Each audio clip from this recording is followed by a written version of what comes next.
Wherever you go, whatever you do, throw a little at it. Omax, Vest and Briefs.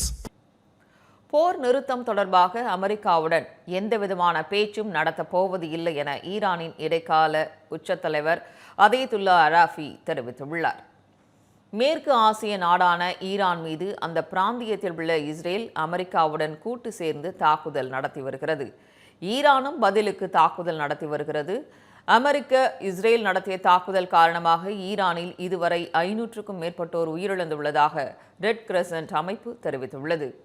இதனிடையே Iran தங்களுடன் பேச தயாராக இருக்கிறது என்றும் அமெரிக்க அதிபர் ட்ரம்ப் கூறியிருந்தார். ஆனால் போர் நிறுத்தம் தொடர்பாக அமெரிக்காவுடன் எந்தவிதமான பேச்சும் நடத்தப் போவது இல்லை என ஈரானின் இடைக்கால உச்ச தலைவராக நியமிக்கப்பட்டுள்ள மூத்த மதகுரு அதேதுல்லா அராஃபி தெரிவித்துள்ளார்.